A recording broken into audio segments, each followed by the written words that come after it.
Hello everyone, welcome back to my YouTube channel. My name is Krishna Arora. आज का हमारा subject है संस्कृत। आज हम संस्कृत में संस्कृत अनुवाद में काम आने वाले कालवाचक संस्कृत शब्द देखेंगे जो हमें काल बताते हैं या जो हमें टाइम बताते हैं। तो चलिए शुरू करते हैं। हमारा पहला शब्द है कदा, जिसका हिंदी अर्थ होता है कब, जिसे हम इंग्लिश में कहते हैं वैन। यानी किसी वाक्य निर्माण में कब का प्रयोग करने के लिए हम कदा शब्द का प्रयोग करेंगे। नेक्स्ट है तदा, जिसे हम हिंदी में कहते हैं तब और जिसका इंग्लिश अर्थ होता है देन। नेक्स्ट है यदा, जिसका हिंदी अर्थ होता है जब और जिसे इंग्लिश में हम कहते हैं व्हेन। अब हमारा अगला शब्द है सर्वदा, जिसे हम हिंदी में कहते हैं हमेशा और जिसे हम इंग्लिश में कहते हैं ऑलवेज। एकदा यानी एक बार, जिसे हम इंग्लिश में कहते हैं वंस।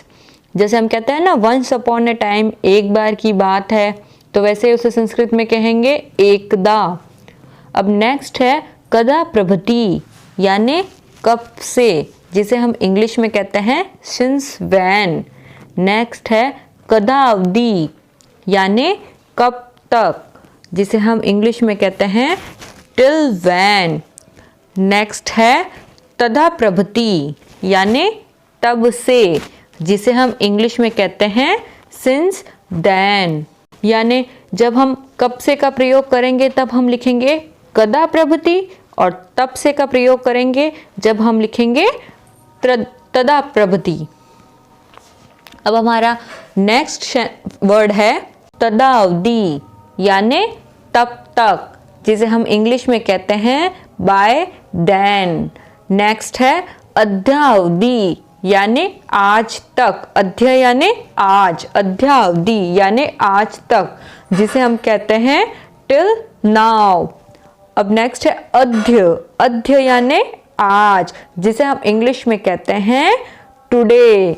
अब हमारा नेक्स्ट वर्ड है शव, यानी कल, आने वाला कल, जिसे हम इंग्लिश में कहते हैं टुमारो। तो टुमारो को संस्कृत में क्या कहते हैं शवः। क्या कहते हैं शवः। अब हमारा नेक्स्ट वर्ड है परशवः, यानी परसों, आने वाला परसों, यानी डे आफ्टर टुमारो। अब हम आने वाले परसों को संस्कृत में क्या कहेंगे परशवः।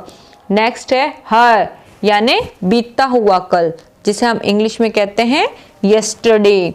तो हम यस्टरडे को संस्कृत में क्या कहेंगे है। अब हमारा नेक्स्ट वर्ड है पर है, यानी परसों, बीता हुआ परसों, जिसे हम इंग्लिश में कहते हैं डे बिफोर यस्टरडे। तो जिसे हम संस्कृत में कैसे कहेंगे पर ह। अब हमारा लास्ट वर्ड है प्रतिदिनम, प्रतिदिनम यानी हर दिन, जिसे हम इंग्लिश में कहते हैं डेली।